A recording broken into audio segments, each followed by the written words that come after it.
ራስ ምታት ይዞኝ ነበር። የቀኑ ራስ ምታት ጨመረ። ከዛ ውጣ ብሎ አስወጡት እና ጠዋት በቃ ውጭ ላይ ቁጭ ስትሉ ደስ ይላል። በቃ እንደዚህ ደስ ይላል። ቡናው ደግሞ እንዴት ነው የሚወርደው? በእናታችሁ እንዴት ነው የሚያሽቃብጠው? የሆነ ሳስቼ ባባለም ፀሐይ አሙቄው ነበረ። በዛው ካልሲው ምናምን እያነሳሳውኝ ነው። ምን እንደሆንኩኝ አትጠይቁኝ። እንደዚህ ውለን እንውላለን እላችኋለሁ። ቪዲዮውን ግን ላይክ አድርጉ ብያችኋለሁ። ስትጀምሩ ቪዲዮ ላይክ ካላደረጋችሁ ያው ነሻጣ የለው። ቡና አፌ ይልኛል። ጠዋት አሊ ቡና ይጠጣል፣ ግን ቤት አይጠጣም። ውጭ ነበር የሚጠጣው። ውጭ ሲሄዱ ዝም ብለው ተሰባስበው ይጠጣሉ ወንዶቹ አይደለ። ሰላም አለይኩም ቤተሰብ፣ እንዴት ናችሁ? አለን አልሐምዱሊላህ። ከእንቅልፌ ስነሳ ማለት ነው ኃይለኛ ራስ ምታት ይዞኛል። አንዳንዴ በቃ ሀሳብ ምናምን ጭንቀት ሲበዛ ራስ ምታት በጣም ያመኛልና ቪዲዮ አድርጉልኝ፣ ከሀሳብ ያውጣሽ በሉኝ። ለማንኛውም ቪዲዮ ላይክ እያደረጋችሁ ጀምሩ። ዛሬ ብሎግ ይዤላችሁ መጥቻለሁ። ትወዱታላችሁ። አብረን እንዋል፣ አብራችን ቆዩ። ያው እንደተለመደው እንግዲህ የቀኑ መጀመሪያ ቁርስ አይደለ? ቁርሳችን እንደዚህ ሰርቻለሁኝ። ቁርሳችንን እንበላለን። እንቁላል በነገራችን ላይ ከገጠር እየመጣልኝ ነው። ገጠር ያሊና ታዱ ዶሮ አላቸውና እንቁላል እየላኩልኝ ሰሞኑን በእንቁላል ነው። ለአሰራርም ቀለል ተሌለ ቶሎ ለመስራት እና እዚያ እንቁላሌን ሰራራሁኝና እስኪ ውጭ ላይ ፀሐይዋ ላይ እንብላ ብለን ፀሐይዋ ላይ ውጭ ላይ አቀራረብኩኝ። ያው ዳቦና እንቁላል ሌላ ነገር አልሰራሁም። በቃ በቂ ነው አይደል እንዴ? እና እዚህ እስቲ ቁጭ ብለን ቁርሳችንን እንብላ። ውጭ ላይ አየሩም ቀዝቀዝ ስለሚል ጠዋት ላይ ደስ ይላልና ቁጭ ብለን እንብላልኩኝና ወደ ቁርስ ገባን እላችኋለሁ። እና እቺ ድመት ደግሞ ከኛ ቤት አጠፋም። በቃ ሳንም እያበላን እኛም እየበላን አብራን ነው ሁሌ የምትበላው። በራሷ ነው የመጣችው። የሚገርማችሁ እኛም ጥተናት ምናምን አይደለም፣ በራሷ ነው ቤት የመጣችው። አትገርም? እና ለማንኛውም ቁርስ እንብላ እና ያው እንግዲህ ዳቦ ደግሞ ይሰለቻል አንዳንዴ። ዳቦ ቁርስ እኔ ዳቦ ልጋግር እንዴ በራሴ እላለሁ አንዳንዴ። ከዛ ማታ ጋግራለሁ እና ጠዋት ረሳዋለሁኝ።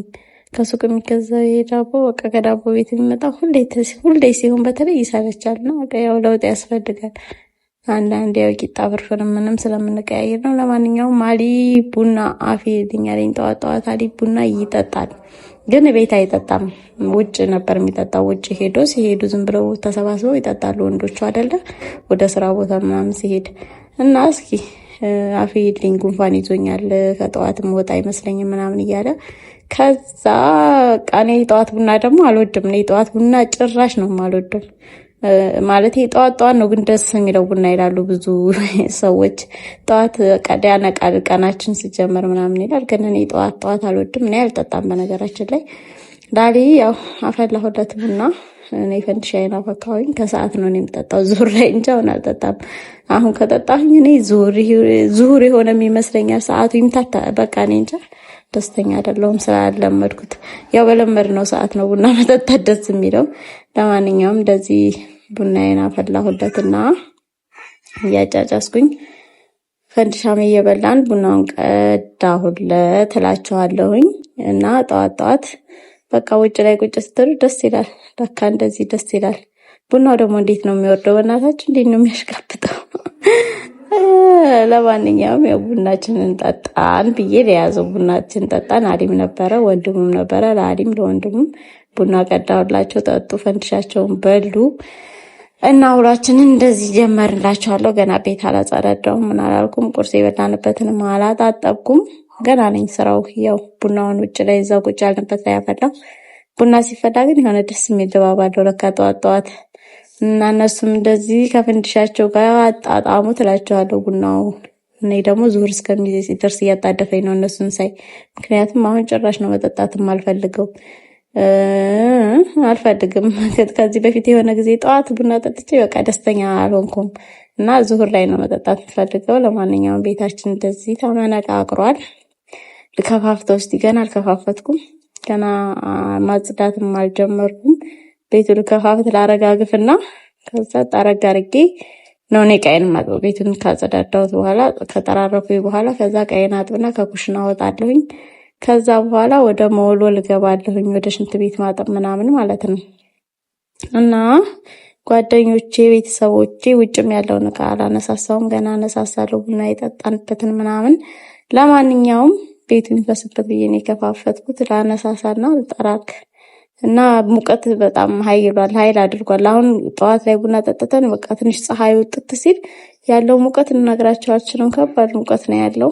አላህ ያቀዝቅዘን። መቼም ክረምት እየገባ ነው መሰለኝ አሁን እና ያው እንግዲህ ዝናብ ከጣለ እንደምንቀዘቅዝ ተስፋለን እንጂ በእንደዚህ አይነት ጭራሽ አልቻልነውም። እና እዚህ ጋር ደግሞ የሆነ ሳስቼ ባባለም ፀሐይ አሙቄው ነበረ በዛው ካልሲው ምናምን እያነሳሳውኝ ነው። ምን እንደሆንኩኝ አትጠይቁኝ።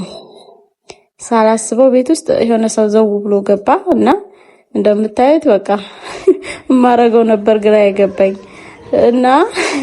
እና ብሎግ እየሰራሁኝ ነበር። እኔ እየሸወዱኝ ይሁን ምን እያሉኝ ይሁን አላቅም። የሚቀርጸኝ ወንድሜ ነበር ብሎጉ ማለት ነው። እና መቀረጹን አላቆመም ቪዲዮ እንደምን እንደሆነ አላወኩም። እና እዚህ ጋር በጣም ፈርቼ ነበር። እኔ በጣም ደንግጬ ነበር። ጣሁሉ እያልኩት ነበረ። ዱላ ይዞ የገባው በጣም ፈርቼ ነበር ጓደኞቼ ወላሂ ላዚም። ከዛ በቃ ራስ ምታት ይዞኝ ነበር። የቀኑ ራስ ምታት ጨመረ። ከዛ ውጣ ብሎ አስወጡት። ቤት ነበሩ ወንድሜም ማለት ነው። ከዛ መጨረሻ ላይ አስወጣው። በቃ እኔ ራስ ምታቴ ምንም ሊለቀኝ አልቻለም እና ውሎዬን እንደዚህ ያበላሹብኝ። ራስ ምታት ይዞኛል። ከዛ ምሳ መስራት አለብኝ ብዬ ወደ ኩሽና ገባሁ።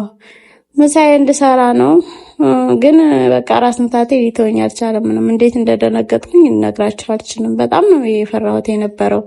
ምክንያቱም እንዴት ነው በር ክፍት አድርጌ የልጆቹ ናቸው የመሰለኝ ክፍት አድርጎ ሲገባ በቃ በሩን መልሶ ዝግት ሲያደርግብኝ ወዴት ልሂድ እንዴት እንደፈራሁኝ እንዴት እንደደነገጥኩኝ አውዙ ቢላሂ ሚነ ሸይጣን ረጂም።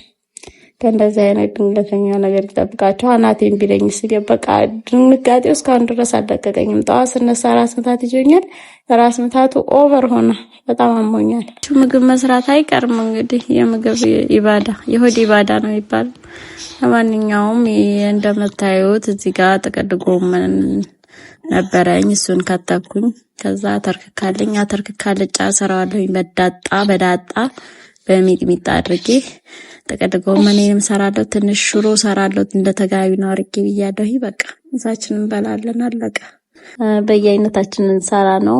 ጥቅል ጎመን ሰራ ነው መጀመሪያ ድንቹና ካሮቱን ነው ማቁላለው። ማለቴ ድንቹ በሰል እንዴት ጥቅል ጎመኑ ውሃ ስለሚኖረው ውሃ ስለሚተፋ ብዙም እንትን አይደለም። እዚህ ጋር ደግሞ አተር አልጫ ሰራለሁ። ከዛ ትንሽ ተጋቢ ነው ሰራለሁ አለቀ። ቆንጆ ምሳ ይበላል። እስከዛ ድረስ ግን ያው ምሳዬን በዚህ መልኩ ጥቅል ጎመኑም አትክልት ሲበስል ጥሩ አይደለም እኮ ደግሞ አትክልት ለብ ነው የሚለው። ጥቅል ጎመኑ ሙት ካላሁን ዋጥ ብሎ ነው የሚጠፋው። እዚህ ጋር ደግሞ ትንሽ ነጭ ሩዝ ሰራሁኝ። በቃ እንዲያባላን ብዬ ነው። እዚህ ጋር ሽሮ ያለች ተጋቢ ነው። እንደዚህ ወፈር ያለ ሽሮ ነው የሰራሁት። ከዛ ምሳችንን እንበላ እንግዲህ ሶላታችንን ሰጋግደን አሊን በጠብቀው ቀረ። አጋጣሚ የሚያባላኝ ሰው መጣ። ያው ኪኒቶ አይቀርም ብያቸዋለሁ እኛ ቤት። ምክንያቱም እኔ አጥቢ እንስሳ ነበር። አጥቢ ሰው ስለሆንኩኝ ስለማጠባ ጡት የሚሆነኝ ደግሞ ኪኒቶ ነው። እዚህ ጋር ደግሞ አላሳየኋችሁም ስሰራ ቸኮሌት ኬክ ሰርቼ ነበረ። ከላይ ግን ክሬሙን አላደረኩበትም ቸኮሌትን። ቆይ ምሳችን እንብላና አደርግበታለሁኝ። ቆንጆ ኬክ ነው የሰራሁት ቡና ጋር የሚቀርብ ቡና ጋር ጣፋጭ ግን ማለት ነው። ከለመዳችሁት በጣም ነው የሚለምድባችሁ። ሱስ ነው የሚሆንባችሁ። እና ይሄ ኪኒቶ ነው ሱስ ነው የሆነብኝና ምሳችንን እንበላላ ምናምንና ከዛ እዚህ ጋር ቡናችንን ቀዳ ነው። እኔ ባባ ተነስቶብኝ ስለነበረ ጓደኛ ይመታለች አላልኳችሁም? እዚህ ጋር ቡናችንን ቀዳ ነው። ቡናችንን እንጠጣጣለን። ኬካችንን ደግሞ ክሬሙን አደርግበትና ምን እንደሚመስል አሳያችኋለሁኝ። የዛሬ ውሏችን ይሄን ይመስላል። የፈረሽኩት ግን ዛሬ እዚህኛው ክፍል ነው እና እንደዚህ ውለን እንውላለን እላችኋለሁኝ። ውሎ እንዴት አያችሁት? ቪዲዮውን ግን ላይክ አድርጉ ብያችኋለሁ። ስትጀምሩ ቪዲዮ ላይክ ካላደረጋችሁ ያው ነሻጣ የለውም። ስለዚህ ላይክ አድርጉ እስኪ። ያው ልጆቹ በጣም ነው የሚረብሹት፣ እየረበሹን ነው እና ለእናንተ እንዲታያችሁ ብለን እኛም መብራት አብርተን እንግዲህ እንደዚህ ቪዲዮ እየቀረጽላችሁ ነው። አንዴ ሲያጠፉብኝ አንዴ ሲያበሩብኝ በቃ እና ለዛሬ የነበረን ቪዲዮ ይሄን ይመስላል። ባይ ደህና ሁኑልኝ። በሌላ ብሎግ እንገናኛለን።